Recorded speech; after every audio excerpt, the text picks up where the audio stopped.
what it is. Hit like, hit follow, subscribe to the biz. Leave a comment, share, let your thoughts fly. Welcome back, everybody, to the Munster Cast, the podcast where we watch and talk about the monsters. I'm, of course, your host, Myke Shrews, here with my co-host and friend, Tivis. So, Tivis, bud, tell the people out in the Munsterverse, how you been lately, dude? I'm still greasy this week because Kat still has bathroom hostage. Please tell me you're at least washing. Well, yes. Okay. I'm just not going in there because she'll start being real loud and wake Victoria up, and then she'll be cranky all day. Just go hose yourself off outside. It's what, only like 10 degrees there? You'll be fine. Yeah. 14. 14. Little warmer. It was 80 degrees here yesterday, dude. Yeah, shut up. You deal with tropical storms. Not really, though. That's the thing. Like, I really don't. Anyways. All right, guys. Again, we just had a great episode that aired last week. We hope everyone enjoyed it. I hope everyone is getting back on track to Munster Mondays and everything. So again, we're going to speed through a lot of this other mumbo jumbo because we really don't need to spend that much time on it. You either follow us or you don't by now. If you want, you can find the Munster Cast on Facebook and Instagram via the Munster Cast. You can also catch our pretty ugly faces every Munster Monday via youtube.com/@TheMunsterCast. If you want to find all of our content in one quick spot, you can go to TheMunsterCast.com. That is www.TheMunsterCast.com. You can also swing on over to TheMunsterCast.com/merch. That takes you directly to our merch shop. We can get our awesome shirts curated just for you guys, the Munster fans out there as well. There's also if you go to the website, there's a microphone icon on the right-hand side of the screen. You can leave us a voice message, which we will play on the episode as well for you guys. If you also don't want to do that, you can email us at themunstercast@outlook.com. That takes care of everything Munster related. We will answer your questions, concerns, whatever you want to tell us about the show, all that fun stuff. Email us over there, guys, at themunstercast@outlook.com. We also have a Patreon, which tip jar. You like the show, you want to contribute, drop a couple bucks in there. Economy's tough right now, so if you can't do it, don't worry about it. You can also get access to our Discord through that, where you can watch the episodes along with us. Can't download it though. Sorry, stop asking. Also, make sure to leave us a review on your podcatcher of choice if they allow that. If you're watching on YouTube, hit the like button, hit that bell so you know when the next one comes up, although it's every Monday, so it shouldn't be a problem. Although Myke sometimes will upload some little fun stuff in between. Let's see. What else? Comments are real good. It helps boost our visibility. And, all that stuff helps the show. We love your feedback, both nice 5 stars, but also when you give us actual constructive criticism. We have changed the show before based on that. Right on. All right. And then also, guys, we are going to start. I think we just started this past week. We will be airing the synopsis time video for you guys a few days ahead of time. That way, you guys just remember the show's coming up and stuff like that too. So definitely take a gander at that. It is going to be on the Facebook, the Instagram, and on my personal TikTok page. So check that out, guys. Mm-hmm. All right. And that is it. That's all we got. I just fixed that real quick too for us. The other one. So what are we talking about today, my man? We are talking about The Real Munsters. Season 3, episode 2. Sorry. That was bad for the UK viewers. I know. I'm sorry. I forgot. What did you do? I don't know what you did. What did you do? I held 2 fingers up at the back of my hand. That's like the middle finger. Yeah. Yeah. Anyway, this is the 120th episode. I love a nice even number that ends in 0. Of both the shows combined. October 13th, 1990 was when it aired. So we're getting closer to Halloween. I'll be curious if they do a Halloween episode this year. Yeah. Written by Alan Moskowitz, I believe is how you say that. And they have quite an interesting career. Looking at their IMDb, 20 projects under their belt. First credit 1979, an episode of Out of the Blue. Then they did an episode of Miami Vice. The new Leave It to Beaver, they did an episode in 87, which is related because, as many people know, the creators of the Munsters started with Leave It to Beaver.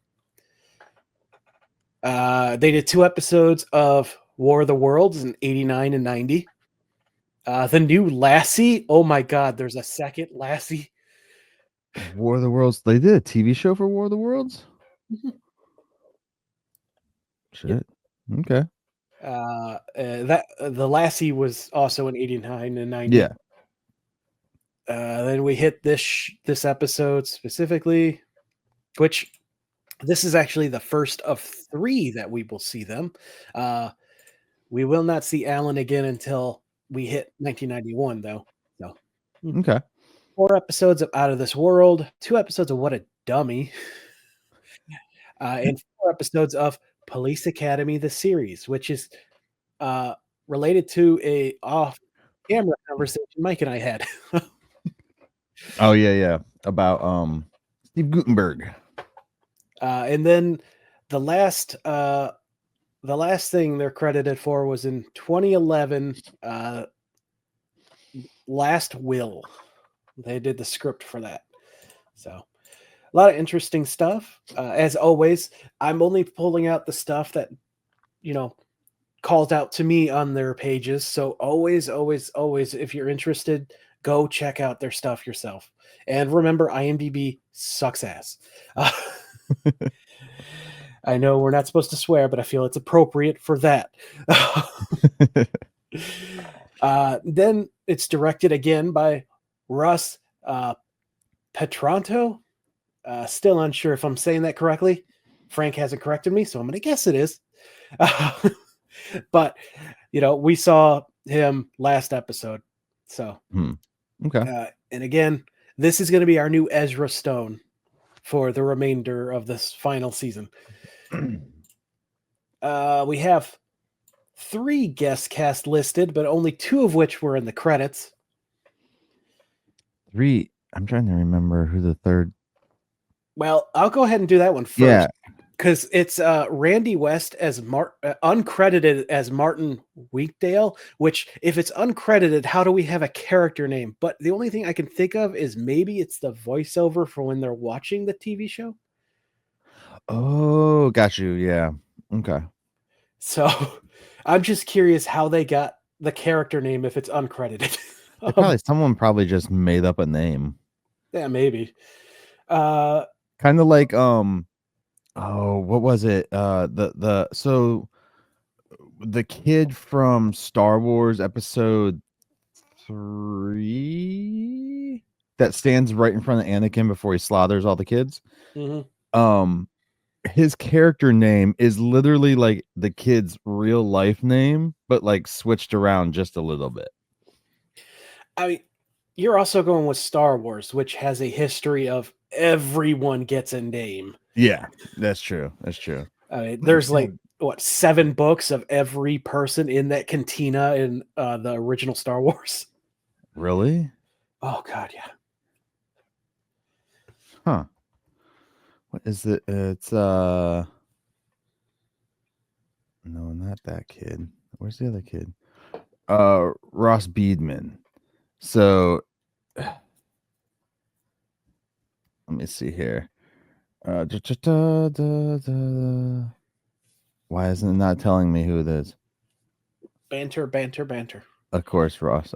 Yeah, so the real name is Ross Beedman. So the uncredited, whatever, the character name is Soars Bandim, which is literally just his name. Why Soars? Okay. SORS, not SOAR. That would be better. I was thinking SORE. Oh yeah.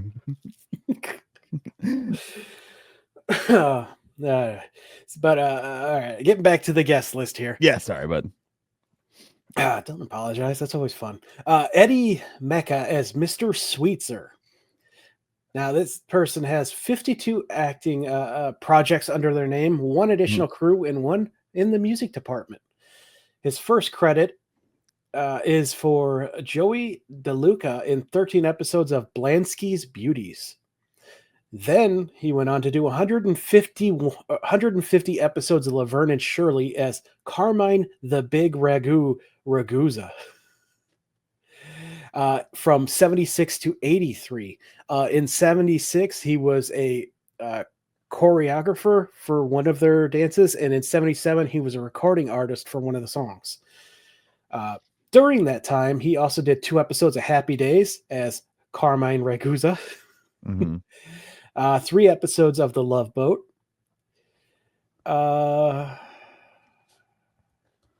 and also played Yuri in The Greatest Heroes of the Bible.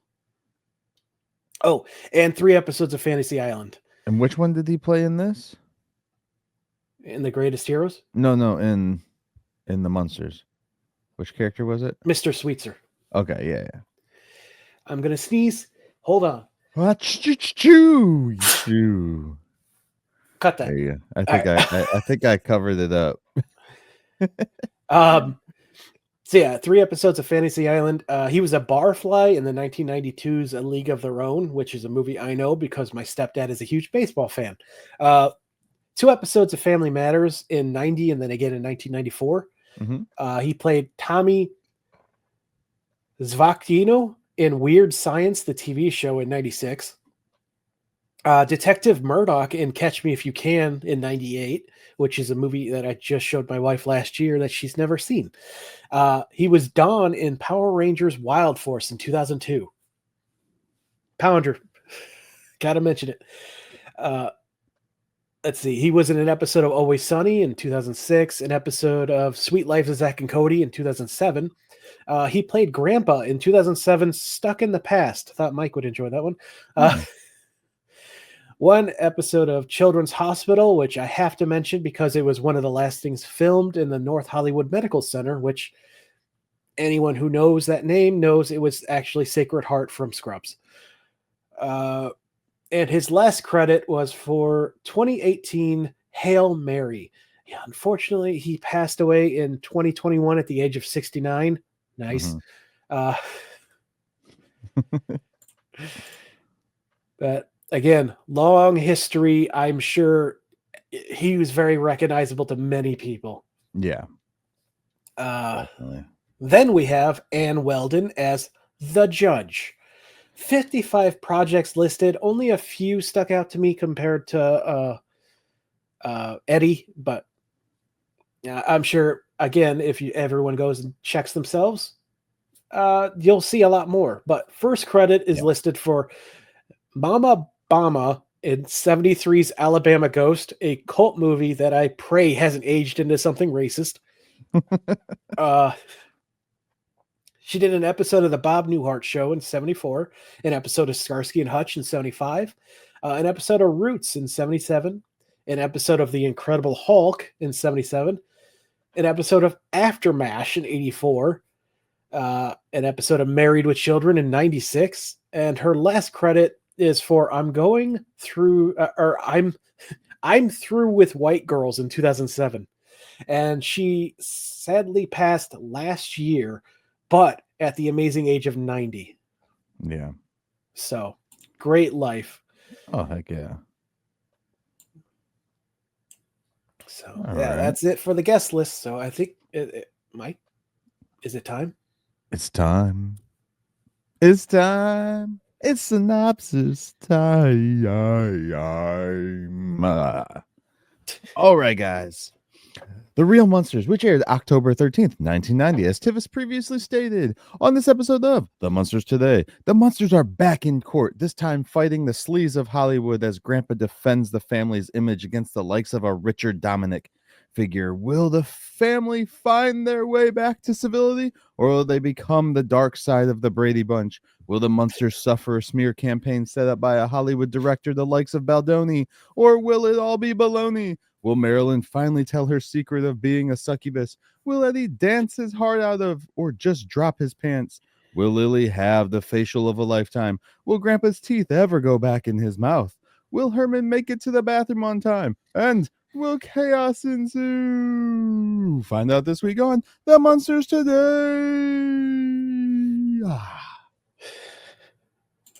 Very well done. We are never going to recover from the damage we have done to Maryland's lore in this fandom. You're welcome. So you ready to dive right in? Can I just say though that if the show does take off and they make Marilyn a succubus, I want a writing credit, dude.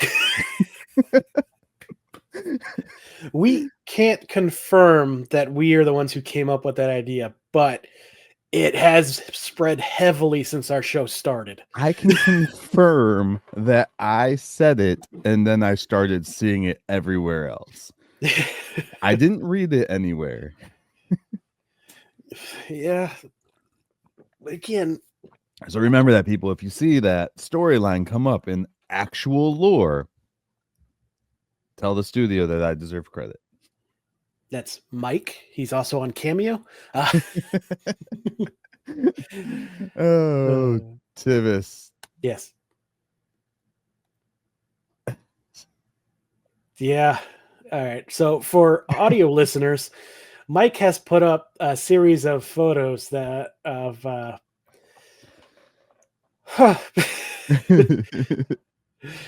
yeah. They put the family through the ringer, this one. Oh yeah. They really show a different side of the Munsters in this episode too, so it's interesting. So I mean, Marilyn, really realistically, the stuff that they show, I'm just going to talk about this real quick before we dive into it, but the stuff that they really show on Marilyn is nothing new to us, but the visual representation of it is new to us. Yes. Because we've heard like Eddie joke about it, and now it's like all of Eddie's jokes is like, well, are they all real now? Because like we're starting to see some visual stuff. Okay. Anyways, I just wanted to get that off my chest before we dive into this. Oh. All right. We're talking about the real Munsters, REEL, for people who don't see the poster or, anything like that. So I was sending you something to use for the show, and I sent it to my wife and woke her up. Hilarious. Which I guess this is very was it current of a name too, because reels are everywhere nowadays. So what we call reels anyways, they're not reels. Reels are long. Just saying. These are very short clips. Those are clips. Whatever people call reels on the internet, those are clips, not reels. Montage? No, not even a unless you're swiping through and then it's like a montage of a bunch of I meant for bullshit. This. Oh, for this? Yeah. Well, I get. So in the definition of how we use the word reel today with social media, this would be more considered a reel for 2025, 2024 Hey, era. Myke. What? Is your wife about to come in and kill you? No. Okay. Are you a real one? No, I'm not. No. I like how that just ground the show to a halt, right? I'm Skibbity, Ohio, bro. Like, come on. Riz. Oh, God. I have teenagers. I have to know all this dumb crap. Yeah, I'm going to when I have one, and they're going to know to only speak to me in English, and they can keep their code words for their friends. It's Skibbity toilet, man. No. No. I cannot believe Michael Bay wants to make a movie. No, we're not getting into it. Different show. Skibbity toilet, does he? Yes. Oh, goodness.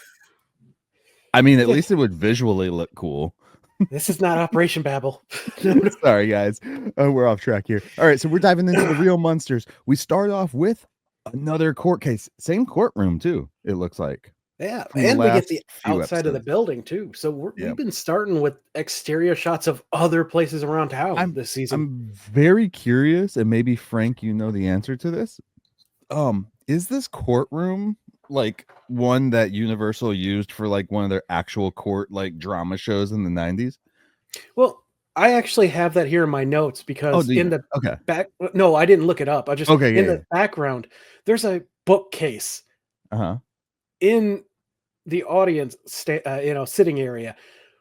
What is this room actually for? Like, I feel like this might be an office to someone, and that they just put, the walls up to represent the barrier between the court area. And because why would there be a bookcase there?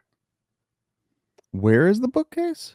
It's literally right next to all the seats in I keep wanting to call it the stands, the audience area. In the pew areas? Yes, the pew. Thank you.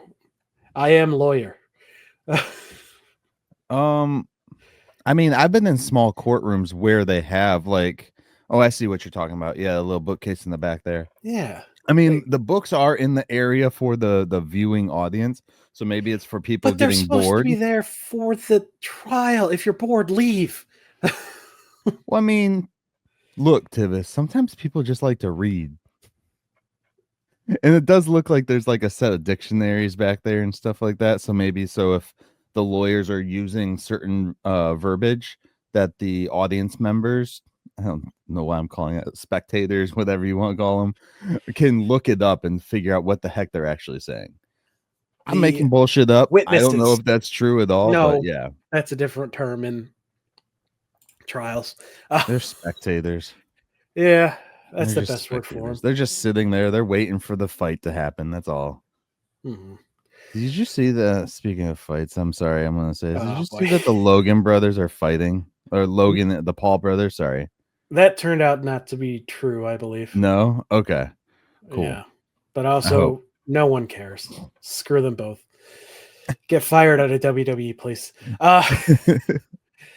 So we got Grandpa shouting at this guy on the stand that he is a fraud, a cheat, and a charlatan, Yeah. and a fruity dresser. Which just there we go.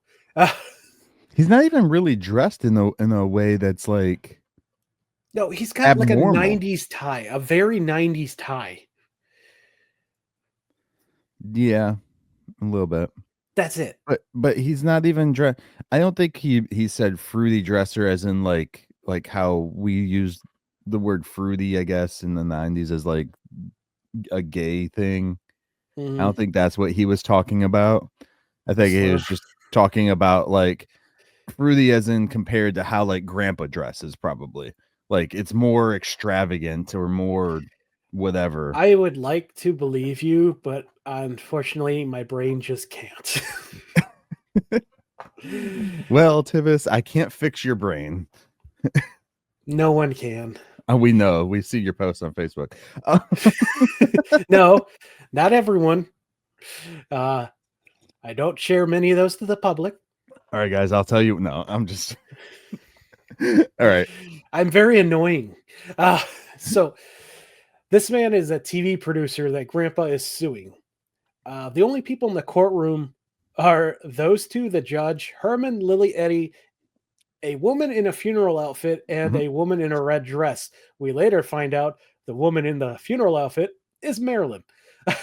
I mean, you could tell that though, couldn't you? You couldn't Not tell at that. first. I have it in my notes specifically when I realized it was her. Because she's sitting kind of a part of the family, so I thought she was at the other table. Right. She's like sitting in the middle of the two, the Yeah. plaintiff and the defendant table. Yeah. Yeah. So Grandpa says back in his day he would take con artists like this guy out for breakfast, and the producer's like, hey, all right, where are we going? Everyone's like, no, he means you would be breakfast. Yeah. The judge tells Herman to stuff it or they all go to jail. I'm not sure how that works, but sure. She's like, how would you love a dark, damp, rat-infested cell? And Grandpa perks up asking how much contempt he needs to do.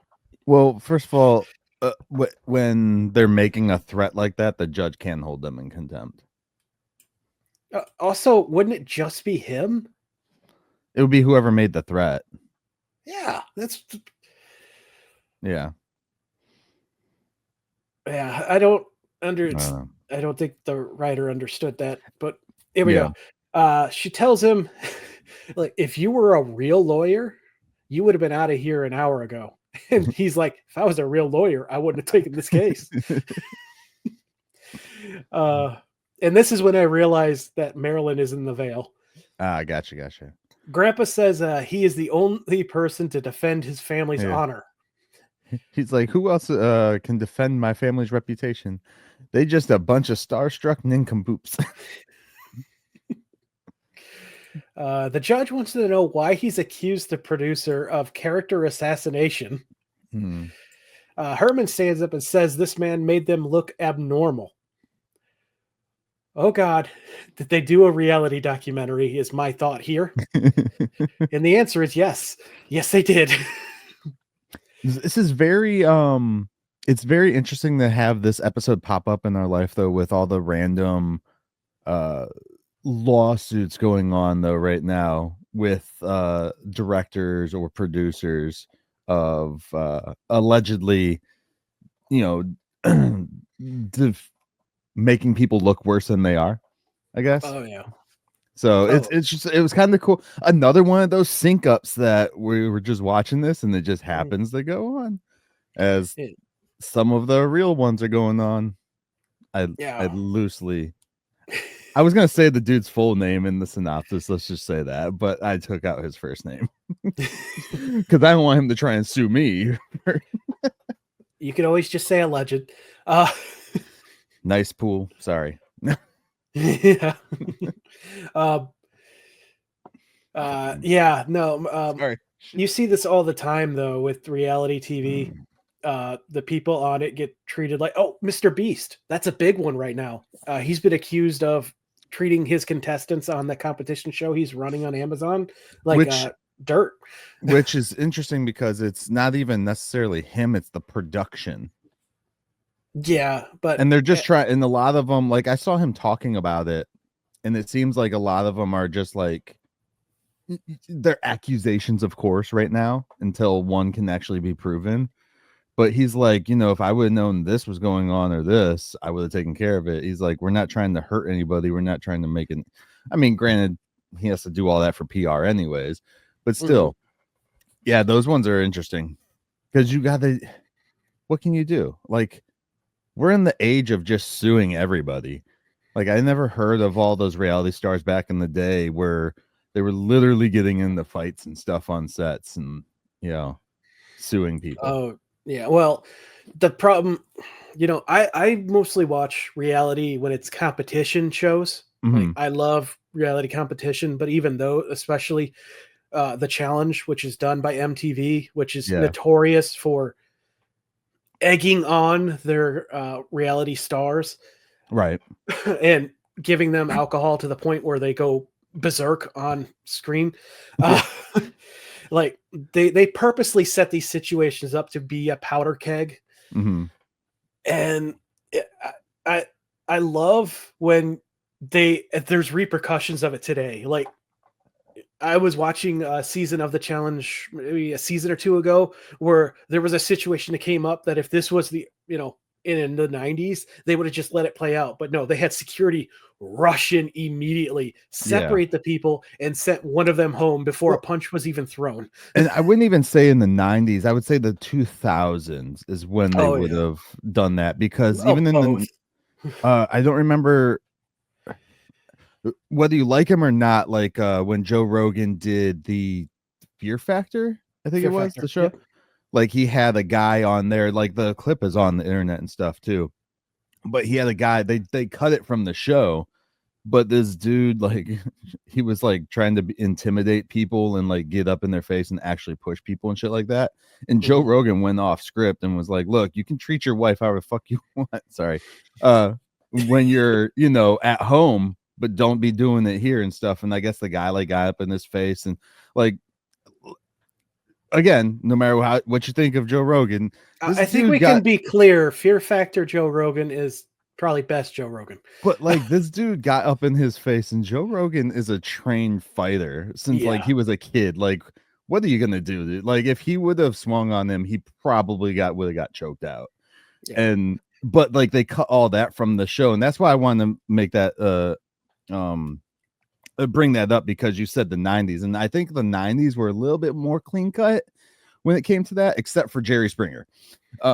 Which is also why I used the Jerry Springer producer name in my synopsis. I don't think people understand who that was. No, I'll agree with you, because again, the challenge was created because they took people from the real world, which was a show famous for doing that stuff, and also editing it to make people look worse than they were. Yeah, and that's what all these shows do. And that began in the late 90s, early 2000s is when it really took off. So I'll agree with you on that. Yeah. There was one clip recently. I don't know why all these reality things started popping up on my feed. But it was Probably like one, probably. But it was like one of the what's the Kardashian show? Is it just called the Kardashians? Yeah, probably. I can't stand where like them. the girls got into a fight, and one of them smacked Kim into the wall, and it goes from a pure white wall to then like you see this big ass mark of Kim's like makeup on the wall, and it just made me laugh. Because I'm like, she got hit so hard, either that or her makeup is on way too thick that it just got right on the wall. Anyways, that's so off topic. It is, but now I'm just imagining if it was Snooki and there'd be a spray tan. Our listeners probably do not care about it. It is, but anyway, how are you getting the oil from the makeup off of that wall perfectly? You're painting over it. That's how. Yeah, because like even if you use a magic erasers actually eat at the paint. Yeah, but sorry the guys. point we were trying to make is, the producers of reality shows are notoriously bad. Yeah. Even like the Osbournes and the Hulk Hogan one that they had back in the day, like they were purposely making. I mean, we all know that they make stuff up to make it more entertaining. But they also like even go as far as reality TV with like Storage Wars. They're always manufacturing fights with that. Oh yeah, which is weird. I'm like, why are you guys like? You guys are buying trash. Like, can we not fight about trash? It's funny you mentioned the Osbournes, because it's kind of their fault that reality became so manufactured, because they were one of the early reality shows to where they didn't think to make stuff up. That family was just that crazy. Yeah. So when they got that, and they're like, we really need to spice up the rest to compete with this. So let's put them in like, even if they're not like full on manufactured, they purposely put them in situations to cause issues. Yeah. They always do that. Or they'll be like, at least when reality first started with those shows, they're like, just go about your day, we'll record whatever. But then they're like, oh, but you need to do this, and this. And we will definitely get into that. Yeah. So all right, let's dive on into that. So this made us look abnormal. Oh, this I got to hear, the judge says, and then we go back to the Munster house, the beginning of the story. Here's how I knew it would be horrible. And then we get a flashback, but a different kind of flashback, because it's actually the main portion of the show instead of an actual flashback. Herman comes in with the mail. Marilyn asks if her magazine came in. She wants to read the new article on dressing for success. Lily is happy to hear she's taking an interest in her future. Eddie jumps in with saying how much tissue, or she just wants to know how much tissue it would take to stuff a 36D bra size. And the look Jason Marsden gives definitely looks like he regrets saying this line. I sent you the screenshot I took. Just the look on his face. He looks like he's staring off screen at someone. Like, really? I don't know. To me, it kind of looks like he's actually staring down. I'm just going to say that too. Like if you get it in the right spot. But yeah, then he like when he turns his head away, he looks like he's embarrassed of what he just did. I wonder if that was ad-libbed or actually part of the script. Because like the look on Marilyn's face too, that's like the first time you see like actual like surprise and anger out of the character. I think in the entire show that we've watched, you know. Yeah. So maybe it was an ad lib, and if it was, awesome. But it also does seem more of like a joke that you would have heard on Married with Children. Yes. It does seem like they're kind of getting the Bud in whatever her name is. What the heck is her name again? I don't remember. I don't remember. Yeah. They're getting that energy going with these two. Yeah. So Herman interrupts after reading a letter that they have been chosen for TV. Kelly, that's who it is. Bud and Kelly. Kelly. Yes. He stomps on Grandpa's trapdoor to get him upstairs, which is amazing, by the way. I loved that. Yeah. They have been chosen by America at Home Videos, which without even seeing the rest of the episode, I'm like, this is not how the real AFV works. I love AFV. I used to sit there and watch that every Sunday with my dad and my grandpa. It's still a tradition for us, you know, except now I have to wait for the VOD on Monday. But is it still good? Oh yeah. Well, I'm not crazy about Alfonso, but I wonder how many of those are getting manufactured now, though, that end up on there, because we have so many manufactured videos on the internet now of people doing stupid stuff. One of my least modern segments on that is the children doing vlogs. YouTube videos. It's not. They're like, oh look, it's so cute. They're mimicking. No, it's annoying. Yeah. I'm sorry. One of my least favorite things about like the home video whatever stuff is not the show itself, but when people are doing it online and all they want to do is like videos of like pretending I'm cheating, or my husband cheated on me, or I cheated on my husband, let's see his reaction. And they're completely manufactured videos. They didn't actually do this stuff, but they think it's funny, and it's not funny. Yeah. It's disgusting. See, we don't get those. Thank God. Right. But I'm just like, why would you even put that? Who sits around and makes all those skits? I don't get it. No, we still get things like, fake lottery tickets, which are mean as hell, are still funny. They work on all the kids, bro, and older people. That's the funny thing. See, I've gotten to that point in my life where it's like, if it's too good to be true, I'm just like, oh, this is fake. Like I just assume it's fake now. I'm that cynic. A lot of AFV is now doorbell cam stuff as well. Just random stuff captured, which is always great. Yeah. And there's a few manufactured door cam videos I see like on YouTube and stuff like that. You can tell they're manufactured, but at least they're funny, you know.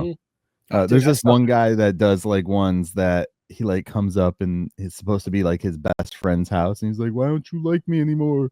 I'm gonna stand outside your house until you start hanging out with me again.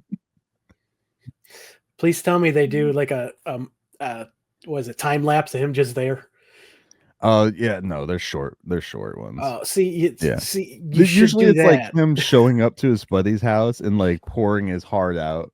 Well, I thought we were friends and stuff. Yeah. See, the ones I see is a dog tied to a column on a porch. Yeah. Chases a car and rips the column out. The dog's like, what happened?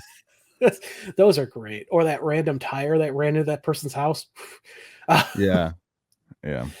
Anyway, Lily asks if that's the one where they freeze the scene just before people hurt themselves. And I cannot believe that came back as a meme a few years back. I still love those. The whole, it freezes, goes kind of like yellowish with the to be continued with that music. I love that.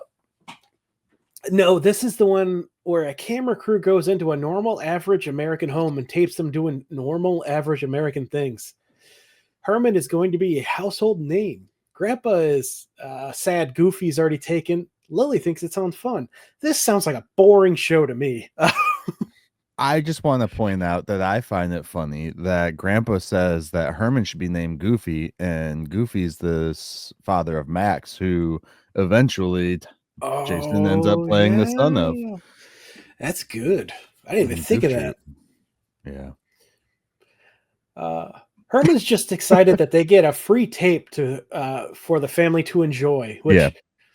oh yeah, I mean, well, we just heard. Oh man, what's his name? Is it Christopher? No, not him. Someone on an Apple or a Prime show we were talking about asked for his streaming show to he gets DVD copies. Oh, Christopher Walken. Yeah. Oh, yeah. it is Walken. Okay. Yeah, that's who you told me about that one. Yeah. Yeah. It's always smart. Get that stuff on tape because you never know when the companies will just erase it. Right. Grandpa refuses to join even if they give him a checking account at the blood bank. And Yeah. Herman just cannot understand why. Grandpa reminds them of the family that got followed by PBS last year. The parents ended up divorced, the daughter ran away, and the son is now shopping at Victoria's Secret, which Herman says this won't happen to us. We're normal. It's funny that Grandpa explaining reality TV after effects is true with what happened to a lot of them in the early 2000s. Oh, yeah. The wife swap people. Just all of them in general. Like so many of, I think the only family that really came out normal and unscathed by reality TV were the Osbournes. That's because they were already scarred before they were filming. Like I think reality TV hurt the Hogan family, like the entire family. I think that like a lot of people, I mean, there's a couple guys here and there from like the real world that actually made it out, but reality TV I think also affected the Nick Lachey and Jessica Simpson because they got divorced. Britney Spears' reality show didn't do wonders for her mental health. I didn't know she had one. Oh yeah, her and oh god, the dancer she was with. Oh, the yeah. I never watched that crap. I tried not to watch a whole lot of reality TV. So I'm like, let me just live reality and not this fake thing. Yeah, no, I've never been. Like I said, I like competitions. Now, Yeah, like Gladiator, American Gladiator, that was great. But is Impractical Jokers considered reality TV, or is it considered? Yeah. It's a prank show. It's reality. More prank show. Like I feel there's a difference though in reality TV and prank shows because we've had different types of prank shows throughout the decades. It's still real because even like AFV which is America's Funniest Home Videos for anyone who doesn't know. I keep forgetting we have international listeners. Yeah, it's that's still reality, even if it's just people sending in clips. I guess. Yeah. I thought you froze for a second because you weren't even breathing. I was thinking, man. For anyone who enjoys people picking apart reality shows, I have to recommend the YouTuber Chris James. He does a phenomenal job, though. Dude, is there a market for that? Because I would totally do that. Oh yeah, I keep sending you his stuff. You don't watch. Yeah, he watches like really awful episodes of really awful TV. Look, Tivis, when you send me videos of people you watch, I just assume like you're the only viewer. Oh, no. And I don't pay attention to how many views they have. Oh, I don't pay attention to that either. I just do I get enjoyment? I don't know. Let's see. What's his newest one? 299,000 views for Canadian reality shows were weird. Anyways. Yes. So Grandpa explains the reality show Backlash, and then we're back to the courtroom again. Yeah. He lied to us. The producer didn't lie. That's old-fashioned, very 80s. Nah, what? I wouldn't do that. I'm an artist, and you just didn't like my vision. It's like when Lyndon Johnson removed his portrait from the Oval Office because dang thing looks just like me. Which is not a real quote, by the way. The real quote is, it was, quote, the ugliest thing I've ever saw. And Lyndon Johnson actually got 3 portraits commissioned before finally settling on one by Elizabeth Shomentoff, who did FTR's, quoting, "It's excellent. I like it very much." He was a man of very few words. And he didn't even keep the portrait until just before he left office in 1968. He was that picky. Okay. I like history. Right on, Anyway, dude. Dude, I didn't realize we're only like 5 minutes into the actual episode. I know we keep going off topic. This is going to be a long one for you guys. I hope you enjoy. Anyway, the whole point is the artist is made to suffer for his art. Grandpa says he will make him suffer. He'll strap you to a bed and force you to watch 10 hours of the Hogan Family. Which is Which funny one? because we were talking about Hulk Hogan's reality show. It's much too early for that. Herman says what this man did to them will live on forever in reruns. And Herman continues, domestic and foreign. Which I'm like, are they getting meta now? I think that's what a lot of this was, like the show talk. Yeah.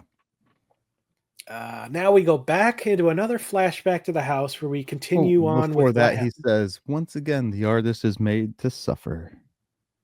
Yeah.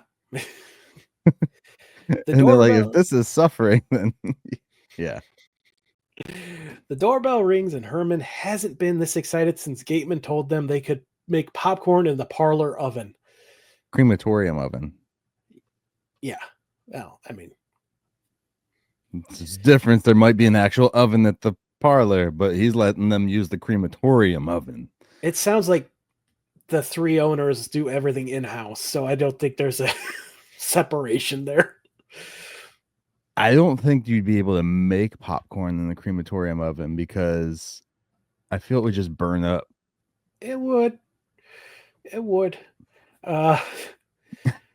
This is where we find out that the producer's name is Mr. Sweetser. Sweetser. Lily says they have seen everything he's done. And Herman's like, what has he done? Sweetser comes in and tells them, look, just act normal. Like nothing's changed. Except this chair. Get this out of here. And this table. Not Grandpa's chair. No. Yeah. And you need a new dress. He didn't throw a fit, bro. When I he know. comes upstairs, I thought he was gonna. Yeah, I thought it was gonna be a thing of Grandpa throwing the fit. Like, where's my chair?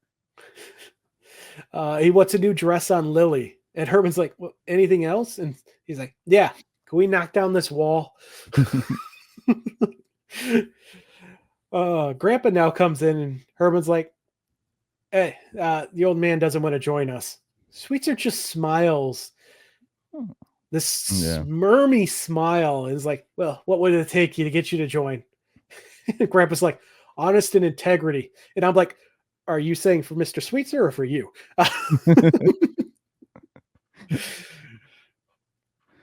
Yeah. So Sweetser gives up and go ahead. Oh no, I was gonna say then they start to do the actual scene. Mm-hmm. And might I add, there are 2 more people in this scene. There's like an assistant lady and a camera guy. Neither of them are listed in the guest. Yeah. They also never talk, so no, they don't. But still, yeah. And then the assistant is the one who goes to fetch Lily a new dress. Yeah. Some type of garb because they don't actually bring out a dress. No, they never do. And then they get ready. They get the camera all set.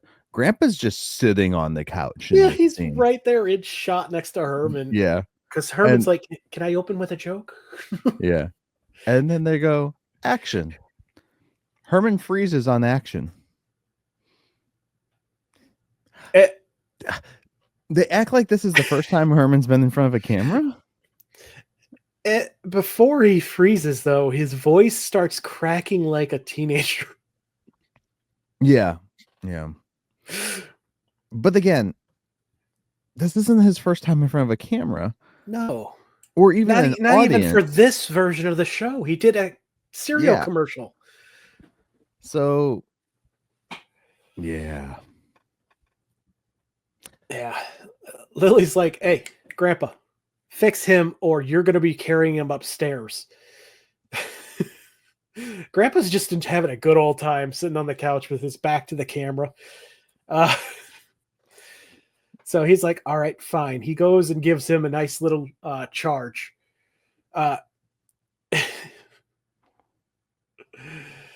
Which brings him back, and then we go back to the courtroom. Oh, there was a nice little comment too that before he charges him up, he's like, all right, fine, but I want you to know this. I'm doing this under protest.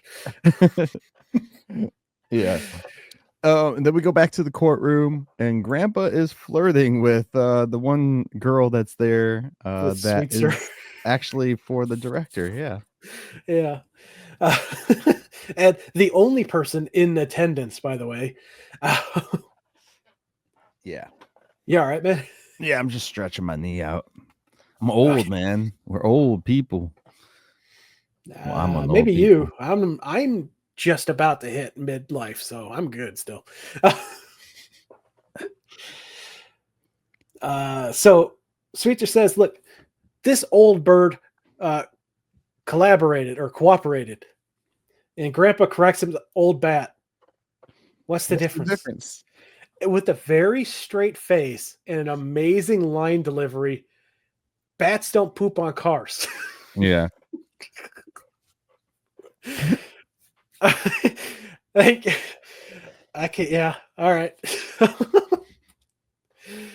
So the judge is like, okay, so far, all you've told me is he moved furniture around. Where is your case? Clearly wanting them to just skip the whole story and get to the point. Lily's like, all right, okay, here we go. It began at dinner, okay? So they're all sitting around the table. Lily made shepherd's pie. Sweetser says action, but they all just sit there looking at each other. And he's like, no one wants to watch a bunch of zombies. Little does he know the zombie craze is coming in a decade. Grandpa tells him if he wants a family that's animated, go visit the Simpsons, and storms into the kitchen, which is great because they were probably filmed. What, this aired in 91? Did it? 90. So the Simpsons had literally just started, but we're probably still kind of famous from their time as shorts on that show. I forget what show they started on. Well, the sitcom itself started in 89. Yeah, December of 89. They were on the other show as the little shorts before. Yeah. So Sweetser's like, all right, fine. Here. Oh, wait, no. I'm sorry. I skipped a whole section. Sweetser's like, hey, just try and have some deep conversations. So Lily and Herman start talking about the cleaners, and they sound just like AI. I took my suit to the cleaner. Yes. ChatGPT made that script. Yes. He's like, okay, no, stop. Here's a script. Read this. And Herman's like, what do you mean? This isn't real? And he's like, no. Not even Judge Wapner from the People's Court, I believe is what he said. Uses one a of those script. judges, yeah. And Herman like devastated. Yeah. Lily's like, look, the Easter Bunny let him down this year, so this is just piling on to his already sad state. I don't the script that he hands them.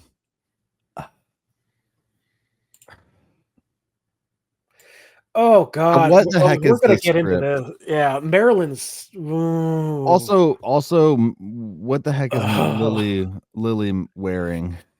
And I hate Herman's tie so much. I do.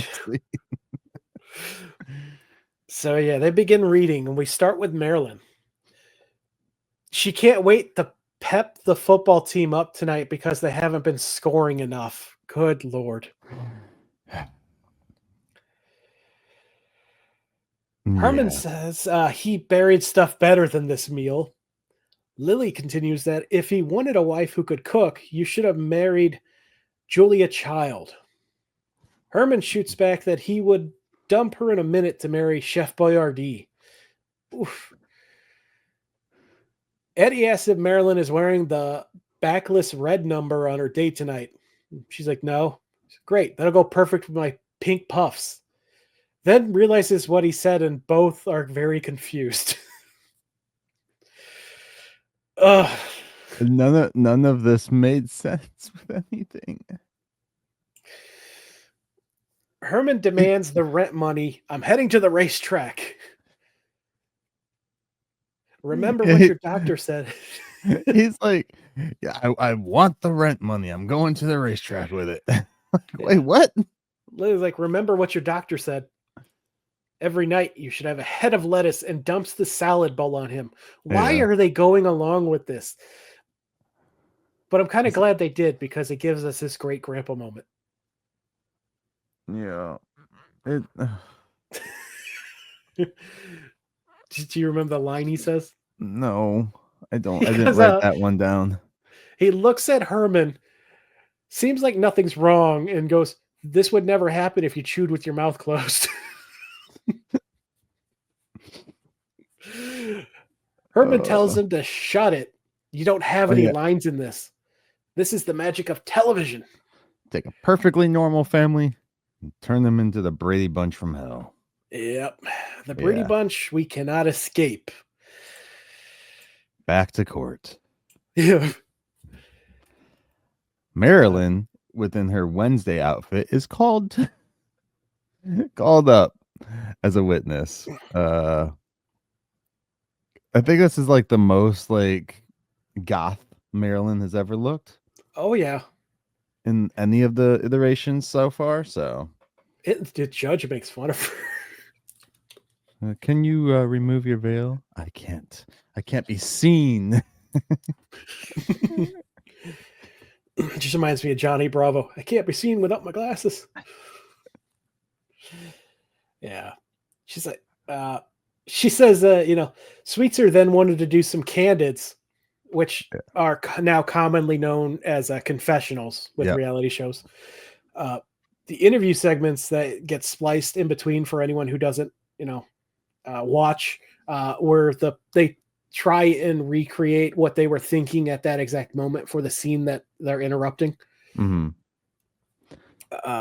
We had a really interesting one of those before on another show that we did.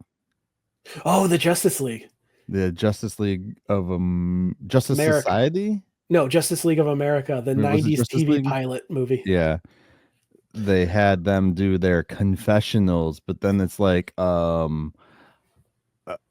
people supposed to know that they're superheroes? Yeah. It was like it was a mockumentary, but also not. It was weird. Yeah, it was confusing. Anyway, Marilyn. Yeah. And I guess these things are kind of new because Sweets was like, some other people are doing it, and I like the idea. Yeah. I'm like, okay, I'm kind of curious when these things actually started, but I also didn't care enough to look it up. So I feel that they started within like the realm of like late 80s, early 90s with the talk shows and court shows that they had, like a Jerry Springer and stuff. Like post show, they would talk to the people and get their thoughts. Like after the court cases, they would get their thoughts and stuff like that. I bet, yeah. And then they're like, hey, why don't we just splice this into the actual scene? Right. Yeah. Because then they'll always like sit people back down as long as they didn't like, just take off and stuff. But yeah. And then we get this gross scene. We flash back again where they're doing the confessional with Marilyn, and Sweetser is being a pervert. There's like a moment here where the court like Eddie says something in the courtroom. I don't remember what it was, but it was to whatever Marilyn had said about her face. Oh, he said something about like her pimply face or something. Hiding her pimples. And the judge slams the gavel down, but the reaction is like so like the edit that they did was just jarring because you hit the gavel and then like 5 seconds later, then Eddie like reacts to it. It was weird to me, anyways. Watching the cut of it, so I was like, what the heck? And he's just like, what the heck, man? Why are you smacking it at me? Anyways. Yeah, I don't remember that, but I can believe it. My mind was just Taken aback. tainted by this thing we're about to talk about. So he's Yeah. like, hey, so why don't you spill all your dirty secrets? You know, what do you do as a teenage girl? Creep. Weird. Yeah. She really doesn't want to. He says, what about the naughty Marilyn? What Yeah. secrets? You're talking to a teenage girl, bro. Like, why are you saying naughty Marilyn? Also, I mean, I can think of one that rhymes with ruckus.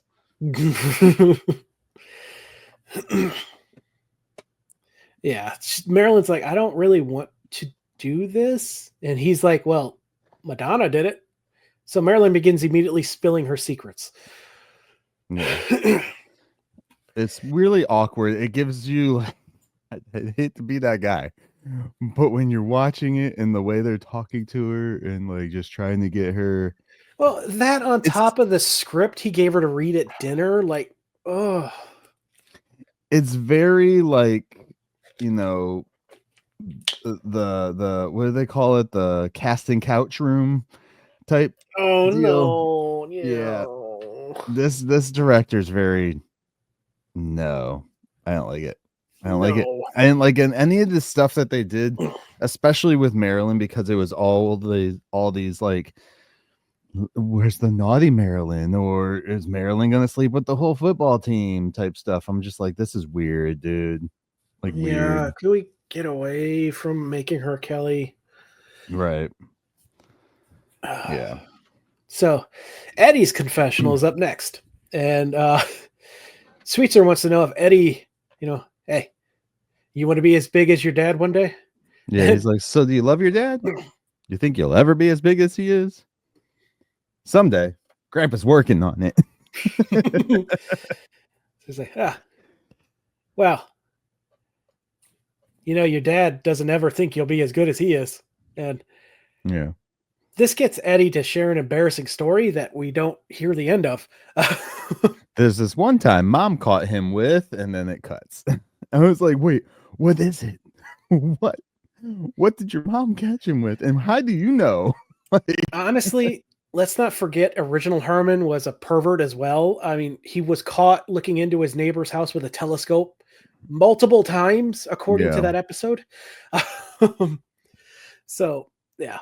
It's Herman's turn, and he actually gets to tell a whole story. He just finishes telling a nice one about Gateman, which we know is a lie. Yeah. And he's like, yeah. He even confirms that Gateman's still a jerk when he's like, yeah, Gateman has us peel onions before every service.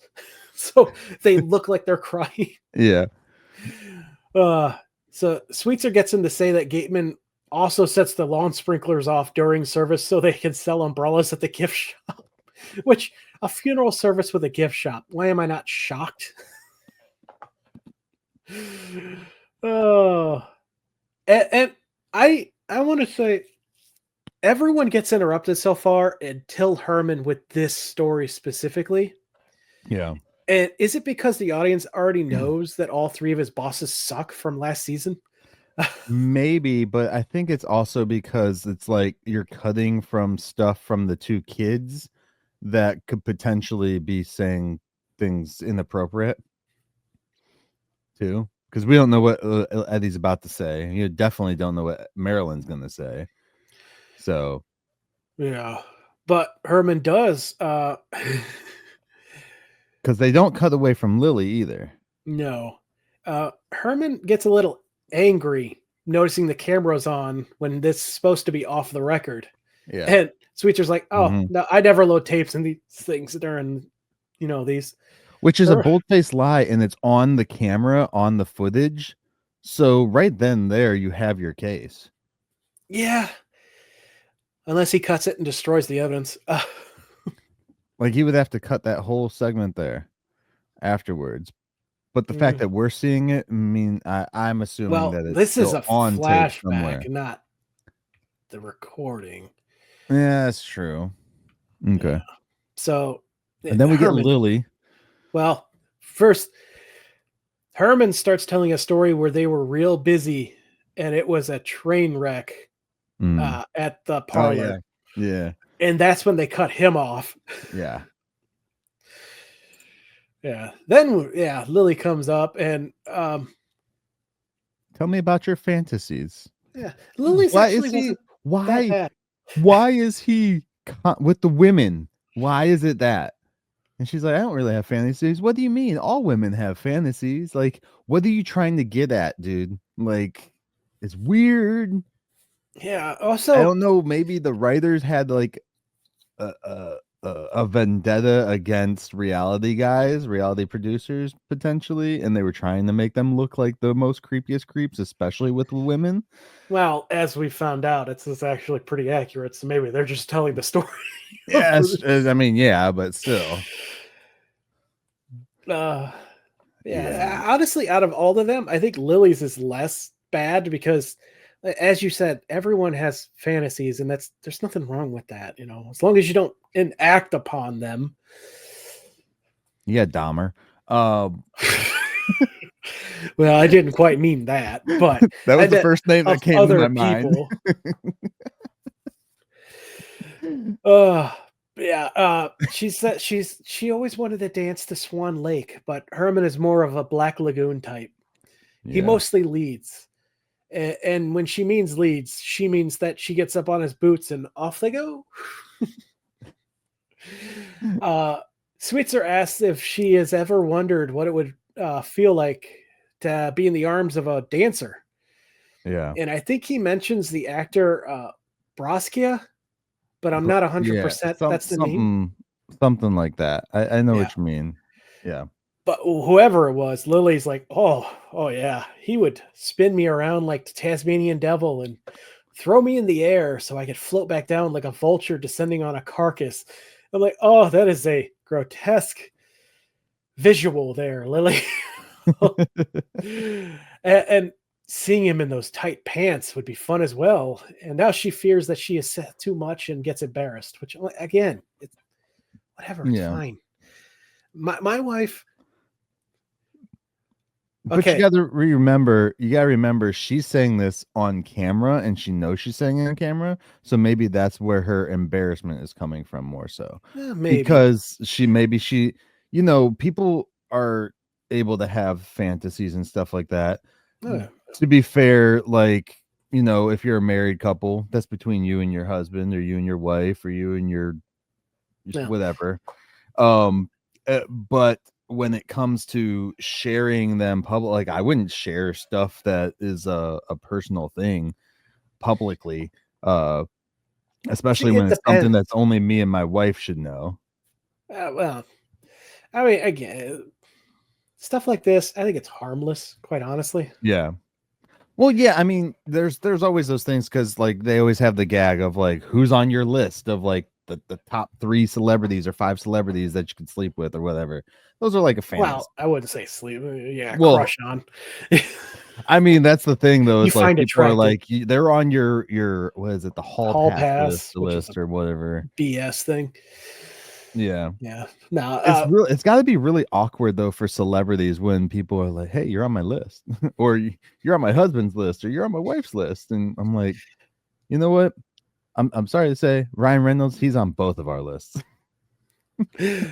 Well, my wife made I don't want to say the mistake, but revealed a crush she had on one of the actors in a movie we watched together, and I kind of take the fun out of it. Anytime they come up, I make a joke, but she does the same thing with me. When I was younger, I had quite a crush on the woman who played Ginny Weasley. So yeah, did I tell you we did that? I did that on purpose to my father-in-law because he's always talking about ScarJo like being a cute girl and stuff like that. He says some other things, but I won't say them. But so we turned on this past Christmas. We turned on what is it? Home Alone 3, where she's a little kid, and I was like, "Hey, look at that!" And she looks pretty good, doesn't she? Like just to make him feel really awkward. Yeah. And it's like, come on now. She's like at the age of your daughter. Chill. Yeah. Those are the things that get me is like certain guys, they're, to each their own, whatever. But like some of these people are like younger than your kids. Please don't have fantasies about them. You're not Leonardo DiCaprio or Shaq or, Oh, don't ever be Leonardo DiCaprio. It's after a certain age gap, it is creepy. I don't care what anyone says. It's creepy.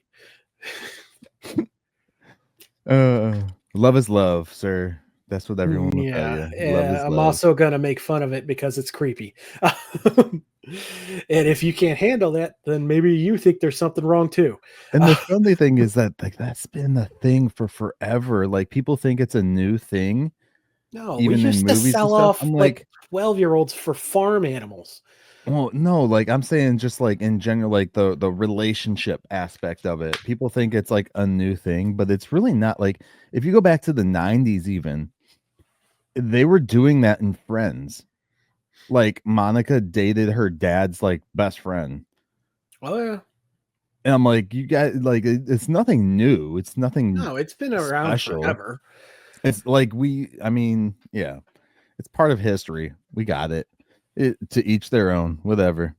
As long as it's still gonna make all fun of you. consensual. that's Yeah. that's just And it's legal, weird. consensual and legal. It's still weird. I'm sorry. Yeah. And me and my again, wife are literally a month apart in age. That's it. So I can't. Like a year and a fourth for us. Yeah. Yep. All right. Anyways, Lily's fantasy thing is very. She feels humiliated basically by what she just said, which I get. Like sometimes you get into your fantasies, you'll talk about certain things, and then you'll be like, once you think about what you just said, or not even what she just said, probably, but more so her facial reactions. Maybe she noticed that she did certain things. Which she did, because I grabbed a few screen grabs. I was going to use them on the poster this week, but I decided not to, because she gets a very like, some of those movements that she's done and stuff. I'm just like, I don't feel like using that. But yeah, she definitely does feel embarrassed after what she says. Yeah, which again, out of all of them, I feel like hers least problematic. But then again, we know so. Like, a very jealous person. So Herman saying what he said isn't problematic, I don't think, except he's talking about his employer. But does he say? Yeah, he does say Gateman. He does say a name. He okay. does. Yeah. That's that becomes a big thing. Yeah. So Tivis, would you like to talk about your employer? No. I'm actually very happy with my new employer so far. So good. All right. So then we go from the confessional back to the house. They're sitting around the TV. Yeah, because we don't go back to the courtroom this time. We get a nice straight on. I have to assume that the house. confessionals are being done in the house too. They just put up like one of them roll. Yeah, a backdrop up. Backdrop. Thank you. Yeah. And then we go back into the house. They're all sitting around the TV watching something. And Herman walks up and he's like, "Hey, let's switch the channel. Our show's on, dude. Like, come on." Grandpa's chair is back, by the way, people. They didn't take his chair or steal it. So I'm so sad that gag got dropped so early in season 1. Grandpa being protective of his chair was so good. I don't see the mummy in the background in this episode. Oh, wait, there he is. Yep, okay. Never mind. He showed up. It was the camera angle that they had for a second. I was like, I don't see you. So then they turn on the channel. Is your family like this? And if so, should they seek professional help? You know you're in trouble when that's the opening line. Yeah. They all start glancing at each other. They give there's this like voiceover too throughout the whole thing, or not necessarily just voiceover, but like weird crazy music sounds or something. I would say. Yeah, I made note of some of those. But yeah. Wait till you get a load of these nuts. And Lily's like, I thought this was a documentary. Herman doesn't understand the laugh track. And I'm like, me either. I'm not a laugh track fan. I tolerate it, but I prefer shows without it. Yeah. Which is, again, meta because the Munsters has always had a laugh track. So, yeah. Anyways, we get into the first clip, which is... Hold it. Wait. What? The movies have never had a laugh track, have they?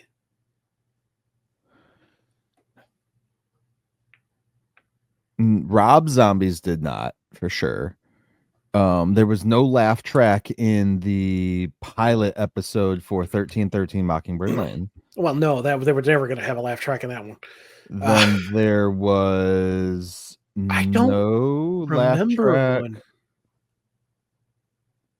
There might have been a laugh track in the Christmas one. I don't think so. And then the first movie had a laugh track. I don't know why. Did it? I think so. I don't think it did. We need to go back and watch them then. Sounds like a plan for me. All right. A good idea to me. My words again, because this is blowing my mind. I'm like, how did I not notice this? I do feel like at least the first two movies, maybe the Wax Museum movie had a laugh track, right? Because they played it with the 80s. I swore that they made the laugh track play when Cousin Phantom of the Opera talked. He did something, and then they did. I think that was just in your head. Nobody would laugh at that. They need to bring Cousin Phantom of the Opera back. He needs his own show. Let's do it. Let's do it. I'm sorry for derailing again. That just blew my mind for some reason. Yeah. So and for people who have tuned in recently and didn't go back and watch the other ones or whatever, Cousin Phantom of the Opera, he was in the second live action movie with the original, at least the original adult cast members of the film, or of the show from the original show. Yeah. Yeah, and that was late 80s, just before Munsters Today started.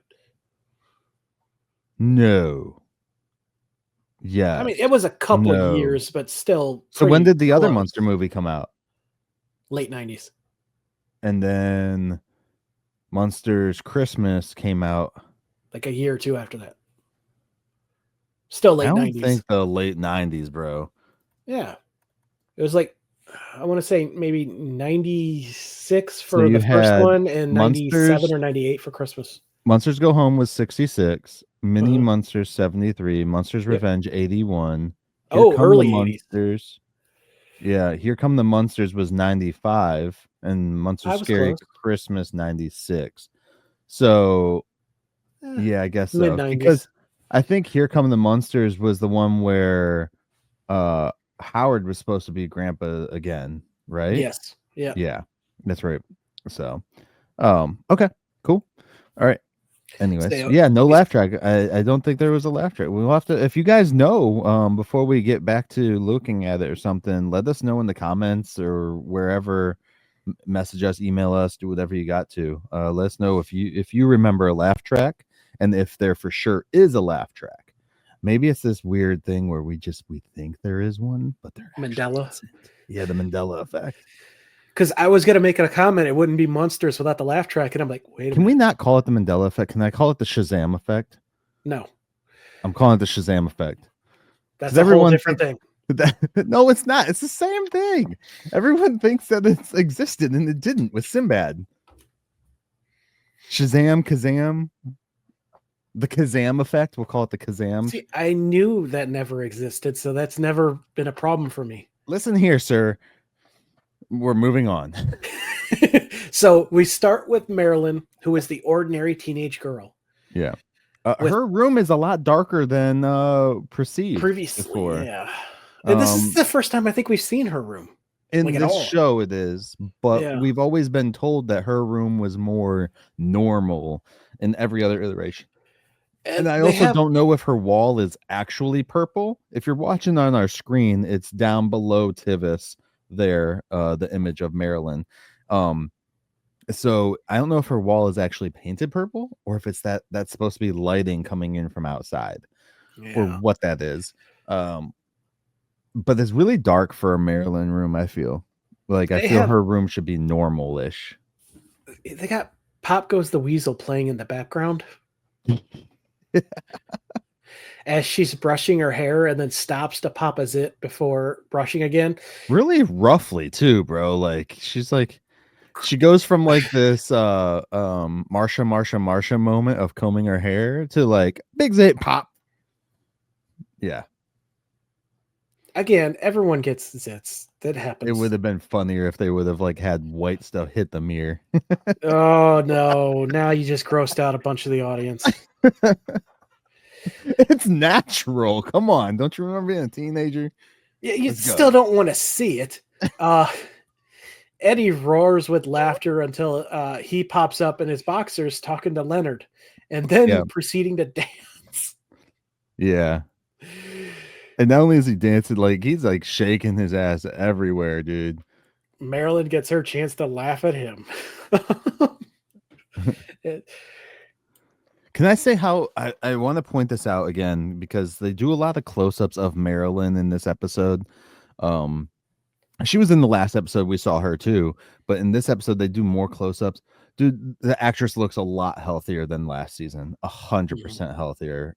She doesn't look like she has like a ton of Botox in there anymore, whatever filler, whatever the heck they tried to do to her face last time. So I really do hope that she was a lot healthier and happier with the new direction that they did for her, or the new producers and stuff like that. So now give her a story. right. Oh, I'm sure it'll come up. Like the first one was what? It was Eddie last week. This week it's gonna be the whole family. Next week it'll probably be a certain family member. So yeah. We get new lore for Grandpa though. Turns out his fangs are dentures. Yeah. Never would have got that. I think they mentioned that before though. Did they? I Is that feel a throwaway that joke they brought back? I feel so. I feel that they had mentioned it before. And the funny thing is, he doesn't look older than Al Lewis's grandpa did. But no, I feel that they had mentioned previously that he had dentures or had to have like fake teeth, fake fangs at least, at the very least. If this is a purposely callback to that, that is amazing. I give all the props to the show. Yeah, I'm gonna look back into some of my notes and see if I wrote it down or anything like that, because I have like all the notes still from the first 2 seasons, so I'll go back and check that out. But again, that one image is right here below me on the top, guys, if you are watching the video of Grandpa there. So then we go. Also, how did they get footage of that? Isn't he not in the show? Right. He didn't sign anything to be in the show, so I'm not sure if they just hid cameras everywhere or what. Because these are clearly hidden cameras, right? Like, at least so they put a camera in Grandpa's lab because that's how you get Grandpa and you get Eddie. Yeah. There's a camera hidden in a teenage girl's room. Can we not, please? Another like freaky thing? Like, I could say that the last one we talk about, I don't think it would matter if the camera was hidden or if the guy was just standing in the living room. Yeah. But the next one is Lily. La. George Lopez. Lily. She's applying a blue face mask, which it's totally face paint. Is it face paint? It totally looks like face paint. And can I also point out, it looks like they yellowed her teeth more in this shot so that they may have. The teeth look a little more nasty and brutal when she does this weird. She kind of gives like facial features, and you can see it's right below Tivis here if you guys are watching the video. She kind of does like some stuff that like Lucille Ball would have done facial wise here in this scene, which was kind of cool. It took me back to like I Love Lucy doing like weird like things with her face and stuff like that. Oh yeah, yeah, it's Yeah. absolutely. But I mean, if this is a face mask, like I think it is, that's just, women do that. Yeah. Just why I don't understand why that's a joke. But again, this is '90s, so sexist BS. See, they used to do like all the time though. Like I know. I don't understand and why it it's a wasn't this. gag. Yeah, I know. The best face mask or whatever you want to say it is from the 90s. What do you think it is? Robin Williams with his face caked in cake. Mrs. Doubtfire. Yep, that's what that was. That's exactly what I was thinking. That's crazy. No, I love that. I love that you were thinking the exact same one. I think. well, how could you not? Right. Hello. Yeah. I need to watch that movie again. Oh, dude. Okay, so Tivis just sent me this. I just got this picture that Tivis sent me of. Just got it. Well, I just looked at it. I just saw it finally. I told you I said it. I know. I look here. I'm enjoying my talk and my conversation with my dude on the show here. So this image here, I'm going to pop it up on screen real quick for the video guys. But this is an image based on Eddie looking at Marilyn after he says the 36D conversation at the very beginning. I'm going to tell you right now, you didn't meet this brother of mine yet, but this is a face that my brother would have given if he would have said something that he regretted instantly afterwards. All the way down to like the posture, the look on his face and everything. This is hilarious. I'm not going to say which brother's name just in case, because I have never brought his name up before. So I don't want him to be like, oh, you said my name, blah, blah, blah. Anyway, Kenny, if you're watching the video though, look at this. You'll be able to tell just by like the posture, the shirt, everything, dude. Yeah, we'll get to Herman in a second. Can we just talk about that picture of Eddie, the bright pink socks with the neon green shirt? How 90s. So 90s. It's a very picturesque image of like what all the kids were wearing in is it Saved by the Bell, right? Yeah, very much reminiscent. Yeah. And that's dude, they should have done a crossover with Saved by the Bell, man. The Munsters and Saved by the Bell crossover. I think it was the same studio, wasn't it? Universal? I think it was, Universal. Come on, man. That would have been great. Crossovers weren't as big back then, though. Yeah. I love when my shows meet. They did one for Abbott Elementary and Always Sunny in Philadelphia. That was great. Hold on a sec. Let me double check. NBC, Peter Engel, NBC, Reicher. No, maybe it wasn't Universal. Yeah.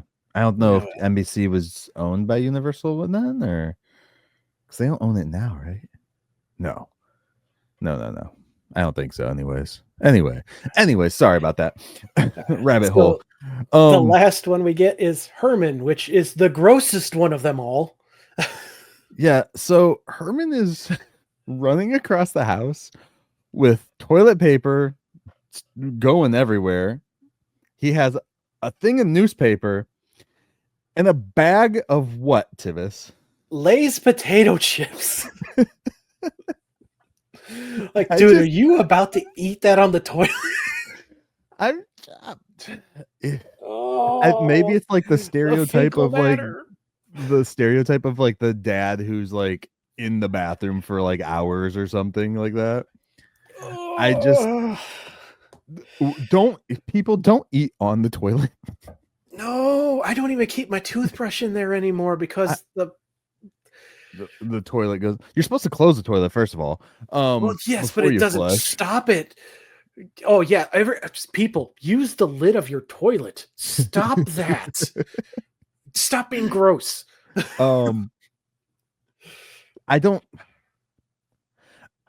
I personally love to get in and out of the bathroom. I don't want to sit in there. So I don't understand, like, when they do the jokes, I get it because my father-in-law takes forever in the bathroom. But I don't understand guys that want to sit in the bathroom constant. Like, I get maybe that's the only place you can find peace and you're actually not doing anything. You're just sitting in there. Whatever. Okay. Don't eat in your bathroom. No. Also, No. I rebuilt an entire bathroom from scratch. It was all clean, brand new, never been used. I still didn't eat in there because that is water. That is nasty. That is not bueno. No bueno. No. Like, just don't do it. Don't eat, especially potato chips. You know how many crumbs you're getting everywhere too? Then you can get roaches in your freaking bathroom and ants in your bathroom. And now you're gonna have roaches and ants climbing up your legs when you're taking the deuce. Like, come on, people. Don't eat in your bathroom. Yeah. And you got the voiceover And guy one. Oh, go ahead. if you do eat in your bathroom, message us and let us know why you feel that that is a good, healthy thing to do. Dude, all right. So I listened to the Anyways. morning radio show out of Detroit. Yeah. They Why'd did you a say it whole like that? segment. What? Detroit. It's Detroit. I have no idea. Detroit. But they did a whole segment years ago of people who sit on their toilet backwards and use The thing the for basin, the lid of yeah. it, to hold food. Yeah. I have yet to Stop try being that. disgusting. I have yet to not to try it with food, but I have yet to try it with like, because I've seen people do it also with books. Or like coloring books if like they're constipated and they're just waiting. I get that, maybe, but at the same time, also people say that the toilets are meant to sit like that on them. I'm like, no, they're not. No, they're not. They're not made to sit like that. No, they're not. Like, it looks like it potentially is. It's but remember, not a they're not meant. table. It's not. It's not. No. It's for gravity. Like, if you really want to do something like that, get one of those stupid carts and wheel your whatever in front of you. But even then, like, you better never take that book or that computer out of that bathroom ever again. Oh, my mom borrowed a book and read it in the bathroom. I was so upset. It's like the same thing. I mean, I guess a lot of people do it now with their phones. They just sit on their phones and watch stuff. And Oh yeah, I know our phones are gross. My wife cleans ours like constantly. daily. Yeah. She's like, give me, and I'm like, okay, here you go. I want to know the amount of people that accidentally use their phone on their butt because they forgot it was in their hand. This has got to be a statistic. We have statistics for everything. We do. Anyways. Somebody pays for everything. So yeah, that is. Yeah, and the voiceover guy wonders what their honeymoon was like. It's like, that right there was her husband. I wonder what the honeymoon was like. Mm-hmm. So then we get the immediate reactions. Lily, I will knit him a shroud.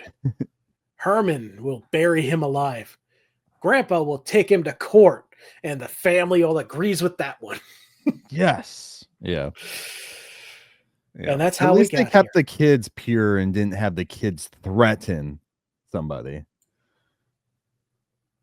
I feel like they had more of a, like, they were embarrassed about their segments, but they probably had a good, they enjoyed laughing at the others. Yeah. They were probably less upset. So of all, was it 4 of them? 5 of them? There's 5 of them. Of all 5 of them, who do you think had it the worst? Eddie. You think Eddie? Dude's in his underwear dancing.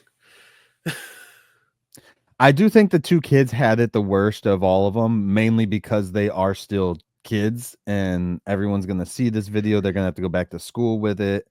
And kids are brutal. Like, let me tell you, people will pick on people for no reason. Like, there were, I'm not going to say the actors' names just in case they don't want this said, whatever. But there were actors from a specific, very well-known show in the 90s, I think it was. Dawson's Creek was in the 90s, right? I never watched it, but probably. Something like that. I think it was 90s or early 2000s, whatever it was. They had to go back to school.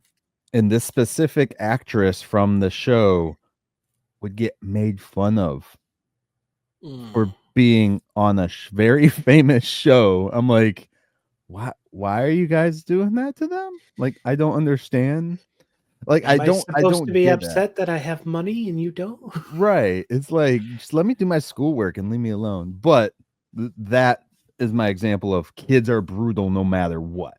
Like, you could do something Kids are stupid a-holes. as an actor as playing a character on a show, and you're doing something stupid, and kids will use that as like, oh, you did this, ha ha ha ha ha, or I saw you in your bra or whatever, ha ha ha ha. I don't know if they did that on Dawson's Creek. I'm just giving an example of how kids are, Yeah. especially teenage kids. So yeah, I definitely do feel Eddie and Marilyn got the worst of it, because Eddie's dancing in summer. I mean, it depends on your level of shame, I guess you would have. And not saying that they should be shameful for anything they're doing. They're doing normal human activity. And even beyond kids, they'll do that though. Because I mean, who was it? I want to say I remember this story vaguely, and honestly, my memory is horrible, so it probably could be twisted and wrong.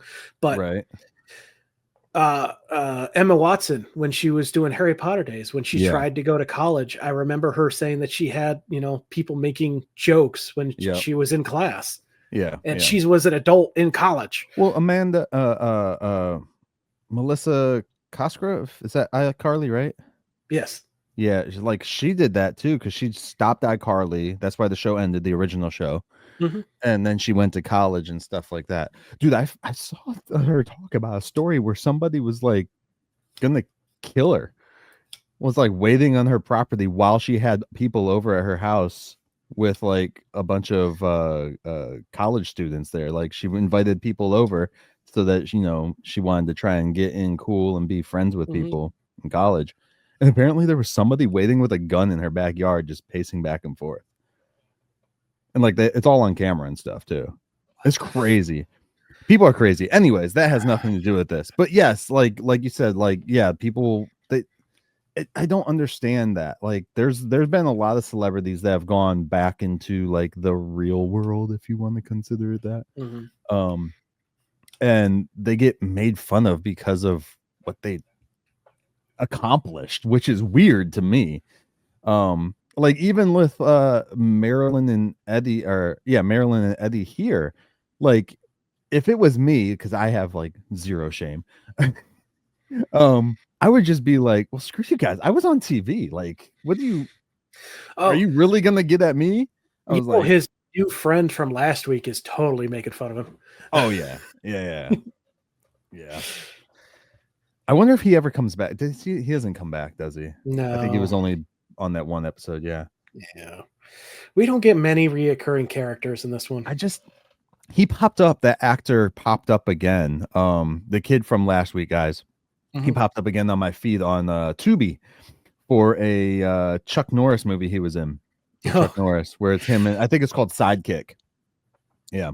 Is he the sidekick? I think it's like he is, but it's like an imagination thing. Like, he's having these things. I have to watch it. I think I watched it when I was a kid, but I would need to rewatch it. Yeah. There should be something that just makes me want to watch Last Action Hero, but that's a great one too. I think they probably came out about the same time. Probably. Yeah. Anyway, we're back at the courtroom. This is a long one for you guys. I hope you enjoy. Grandpa concludes that, and here we are. We were led by lies and deceit. Yeah. Herman demands a formal apology on air with no commercial interruptions. Sweetser doubts he can get the network to finance an apology, but then his cell phone rings. And I believe this is like a very first appearance of a cell phone in this show, isn't it? He's talking to himself. It was the network. Yeah. America loves the Munsters. They want a weekly series. Was this the first appearance of a cell phone in this show? Or did he have one when they were living in that apartment? I think Herman had one in the apartment. The neighbor had one, the rich neighbor before, where the guy liked Herman and the wife didn't. Yeah, we've seen We've seen cell Okay. phones, the big brick cell phones. Yeah. Yeah, we've the seen ones those. that are now illegal because the government can't track you. That's not a joke. My dad had his taken from him. Really? Yeah, he went to get it repaired, and they're like, "No, we have to take this. It is illegal to have a cell phone without GPS in it."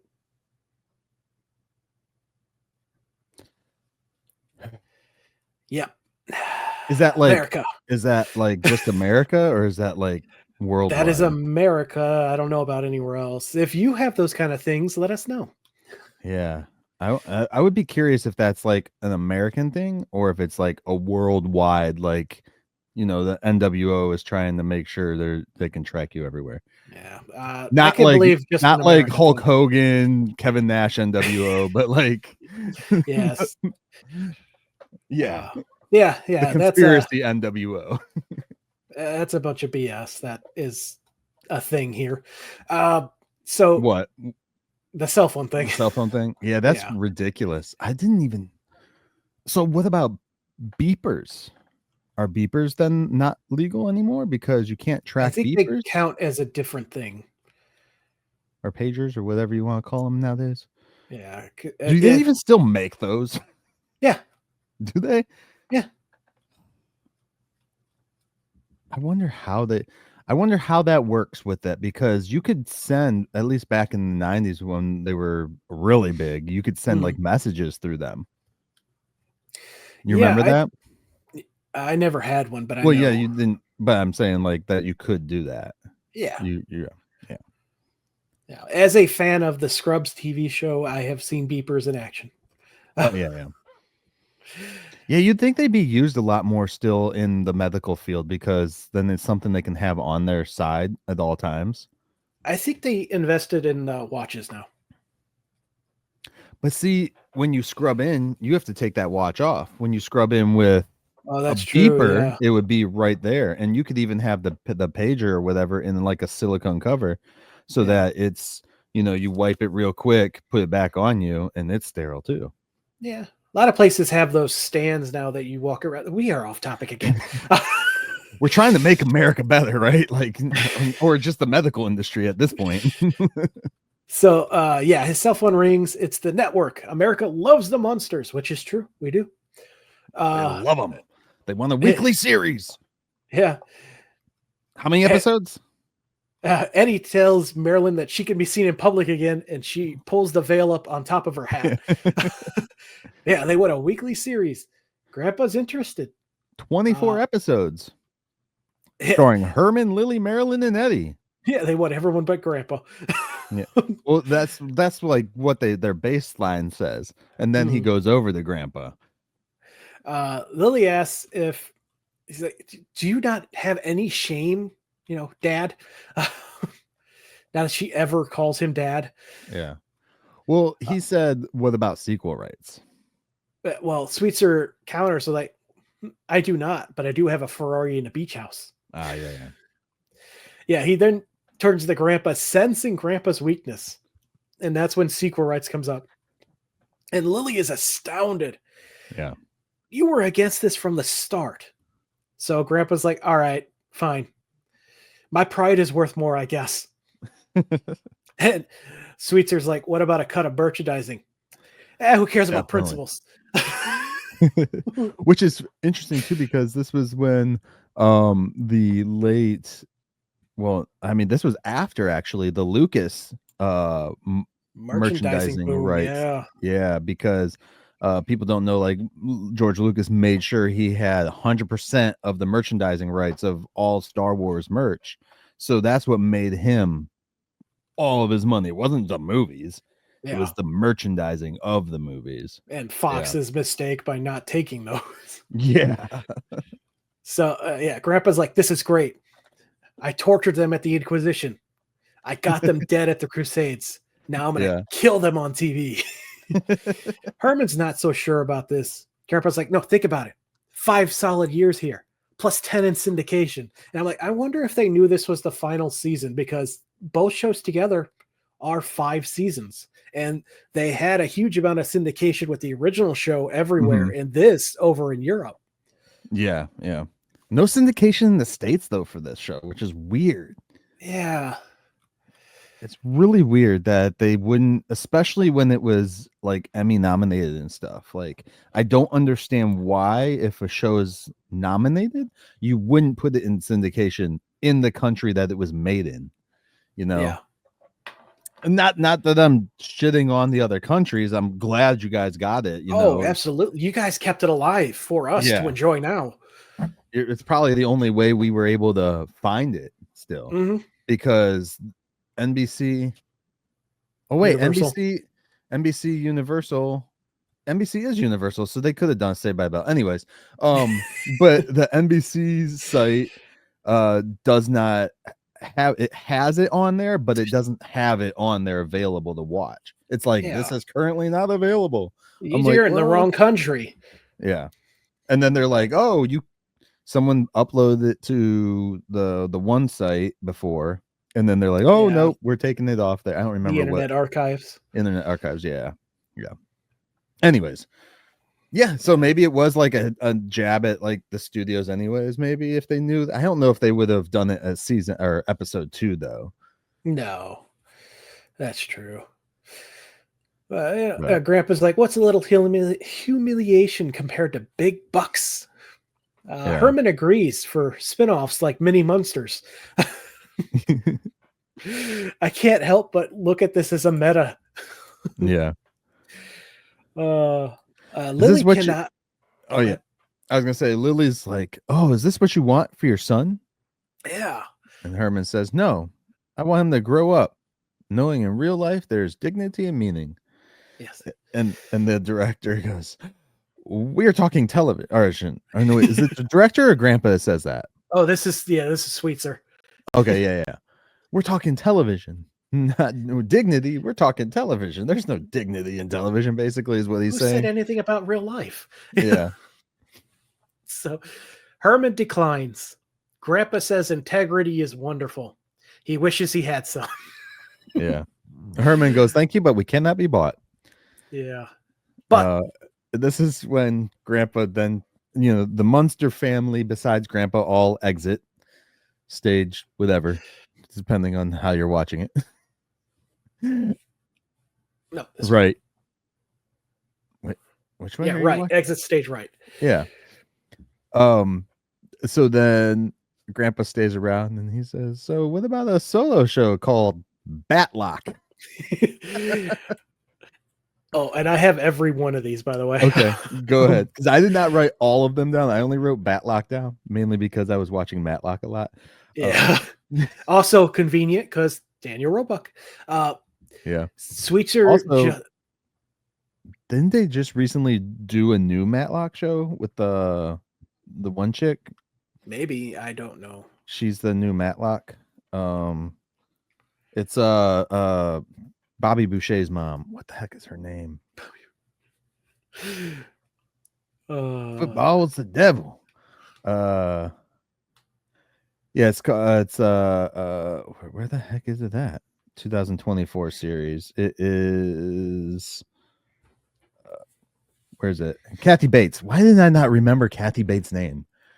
She's freaking fantastic. She's in like a lot of American Horror Story. She's in Titanic, even. The one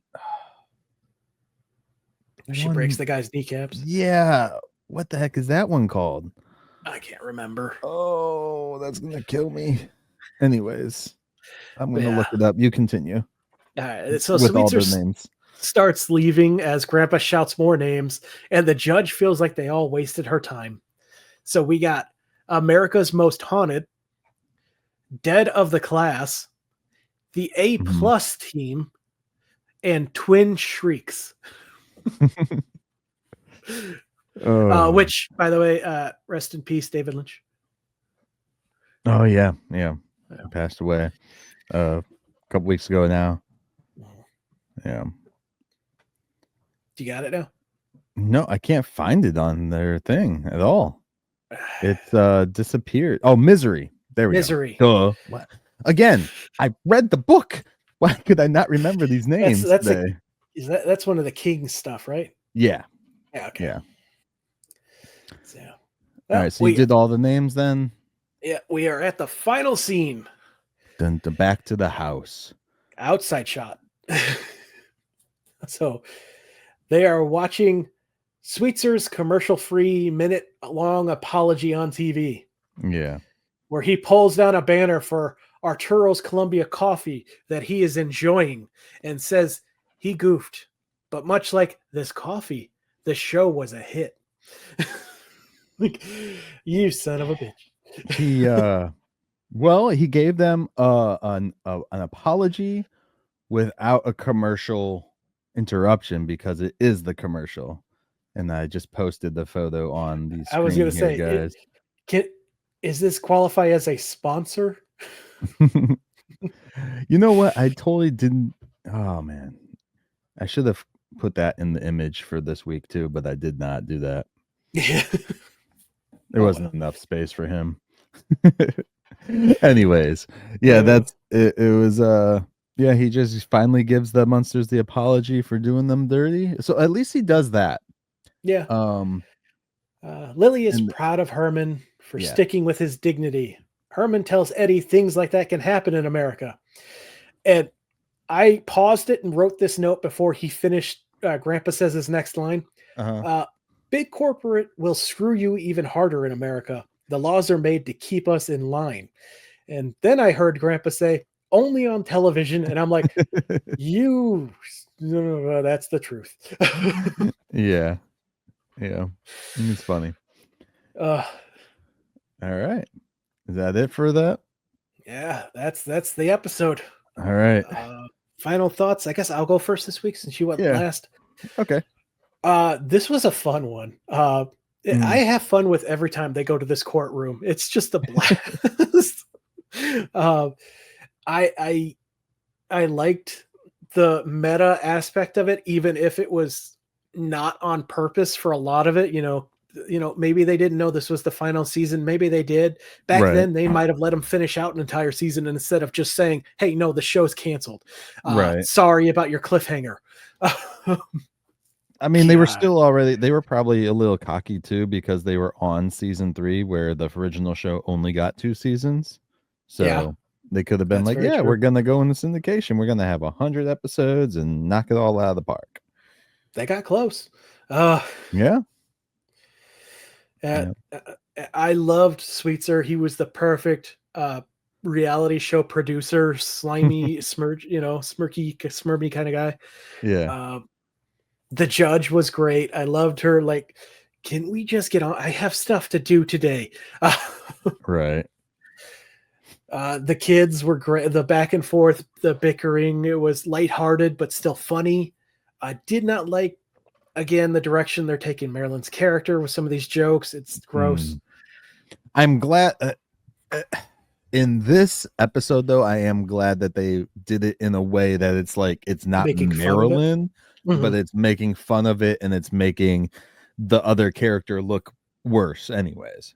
Yeah. The people who are trying to force young girls to do this look bad. Yeah. So it's not necessarily her character, so that they can get around it just a little bit. Yeah. And yeah, I just overall, I had a great time with this. I won't say that it may break my top 10, but it's definitely upper middle road. Definitely. Okay. Yeah. I mean, yeah, I enjoyed the episode. It was good. It was fun. It's fun always to get out of the house. They did a little combination of both the house and the courtroom, which was cool. So you still get your family stuff, but then it's the family stuff in the house is the basis for the overall story outside of the house, which was a nice one that they did. Yeah. The jabs that they did within the realms of just producers in general of how like they can take advantage of situations and make things look completely different than what they are. Completely fabricate some stuff. Yeah, very relevant probably for the time, but still definitely relevant for now times. Oh, yeah. I wonder if this guy had like a fridge full of baby oil or not, but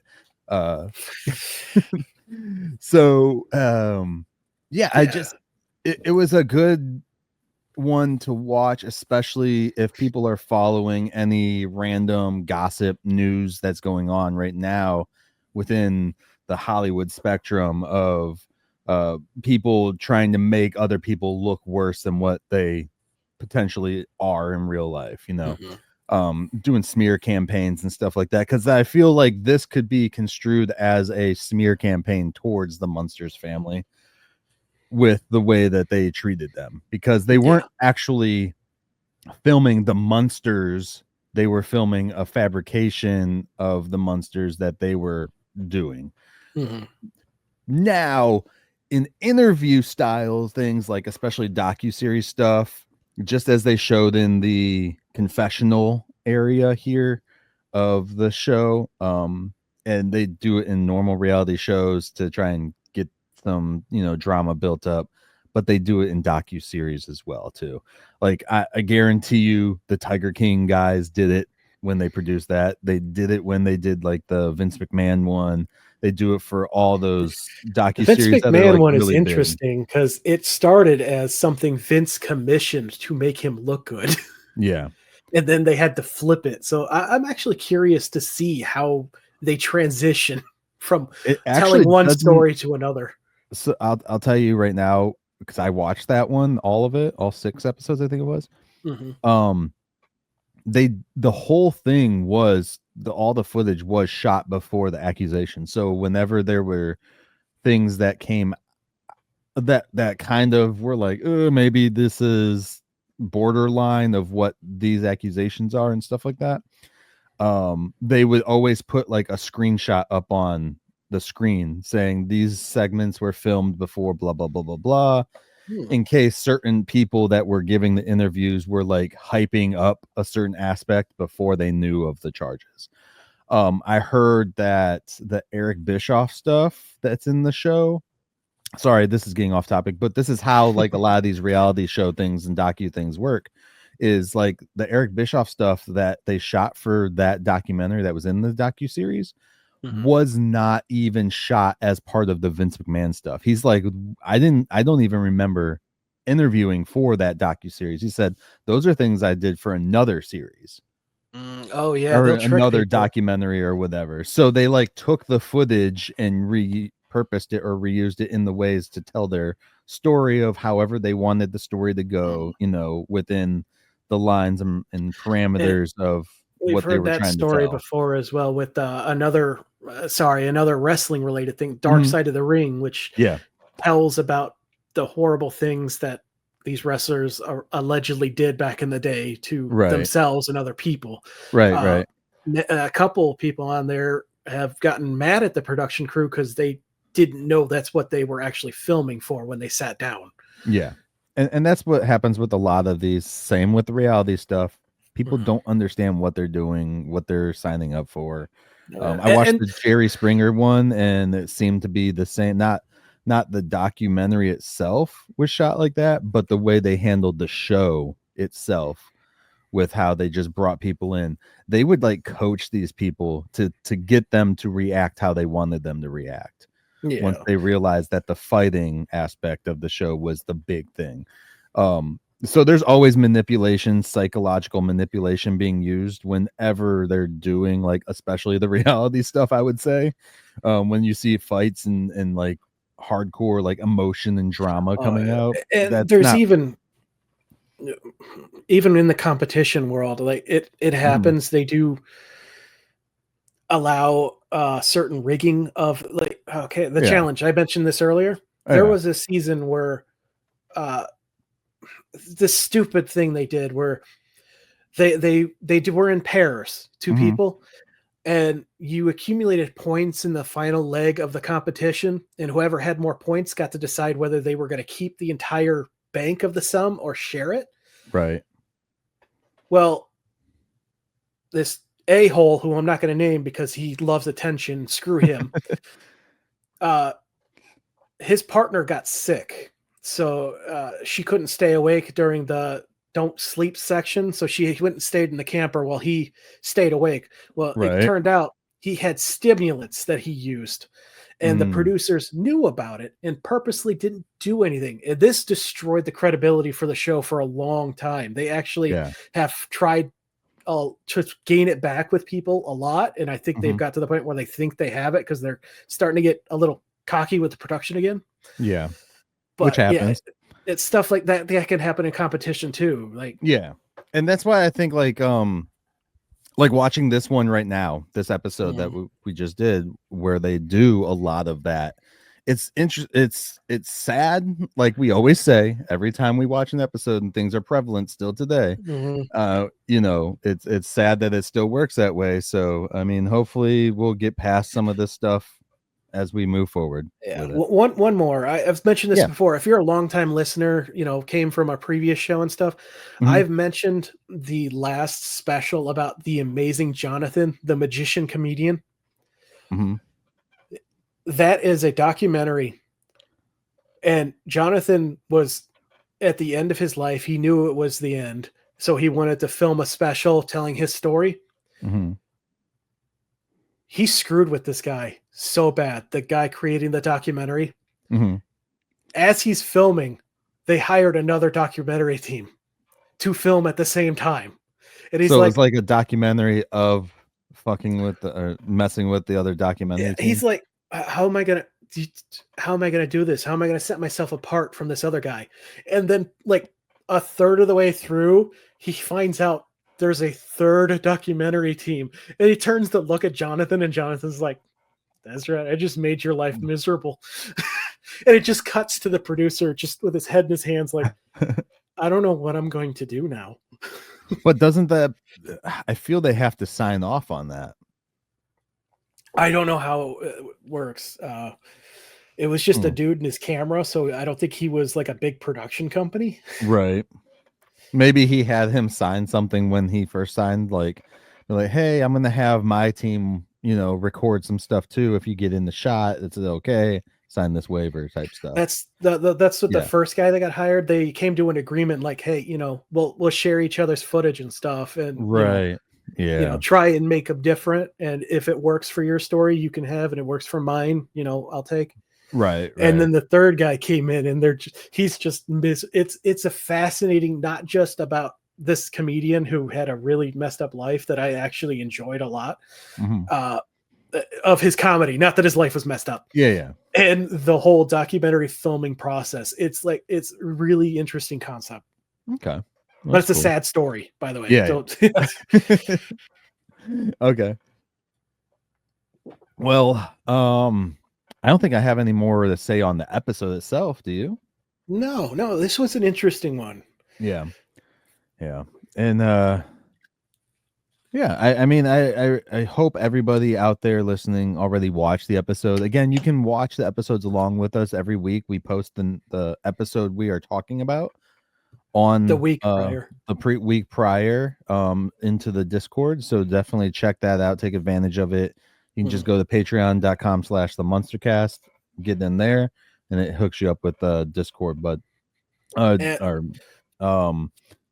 and I think that's, you know, we got the rumors going around that Munsters Today may be getting a home release eventually. Let's please, Universal, please. Yeah. And we do have all the episodes from the first 2 seasons up there as well. So it's not like you're just, you know, getting one episode and that's it a week. We're getting the new episode each week, but everything else is backlogged as well. So definitely take advantage of it. Until, of course, hopefully we eventually get a real release out there somehow. We do have it set so you can't download it because we can't distribute that way. So no, we don't need Universal angry with us. Yeah, no. Other than that, Tivis, any final words, bud? I hope everyone enjoyed this extra long conversation with many tangents. I had fun making it. Yeah. So I hope you enjoyed listening to it. Awesome. Well, guys, with that said, wait, we forgot this last week. Next week we are talking Wish You Were Here. Guesses on what it'll be. Wishing you were here.